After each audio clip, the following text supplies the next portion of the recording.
പരസ്യമായിട്ട് ഇപ്പൊ മുഖ്യമന്ത്രി ഇതുവരെ പരസ്യമായിട്ട് SDPI ബന്ധം തള്ളി പറഞ്ഞിട്ടില്ല. അദ്ദേഹം ആ വോട്ട് സ്വീകരിക്കുമെന്ന് തന്നെയാണ് പറയുന്നത്.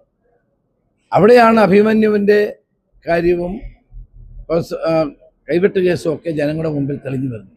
കൈവെട്ട് കേസിലെ അത് അനുഭവിച്ച പ്രതി ഇടതുപക്ഷ സഹയാത്രികരാണ് പ്രൊഫസർ ജേക്കബ്. അദ്ദേഹം പറയട്ടെ, ശരിയാണോ? അദ്ദേഹത്തിൻ്റെ ആത്മകഥ ഞാൻ വായിച്ച ഒരാളാണ്. അദ്ദേഹം പറയട്ടെ, ശരിയാണോ?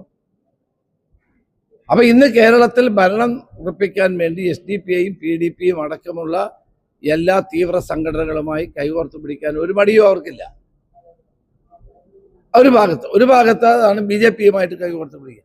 നരേന്ദ്രമോദിയും പിണറായി വിജയനും ഒരേ ഡ്രാഫ്റ്റാണ് ഇപ്പൊ സംസാരിക്കുന്നത്. നരേന്ദ്രമോദിയും പിണറായി വിജയനും ഒരേ കാര്യമാണ് തെരഞ്ഞെടുപ്പുകളിൽ പ്രസംഗിക്കുന്നത്. അതാണ് ശ്രീ രാഹുൽ ഗാന്ധി പറഞ്ഞത്. അതിനെ രാഹുൽ ഗാന്ധിയെ വിമർശിച്ചിട്ട് കാര്യമൊന്നുമില്ല. അദ്ദേഹം രാഹുൽ ഗാന്ധി പക്വതയില്ലാതെ സംസാരിക്കുന്നു. എല്ലാവർക്കും അറിയുന്ന കാര്യമല്ലേ രാഹുൽ ഗാന്ധി പറയുന്നത്. നമ്മുടെ മോഡിയുടെ പുസ്തകം കേട്ടാലും പിണറായി വിജയന്റെ പുസ്തകം കേട്ടാലും രണ്ടും ഒന്നാണ്. രണ്ടുപേരുടെയും കണ്ടന്റ് ഒന്നാണ്.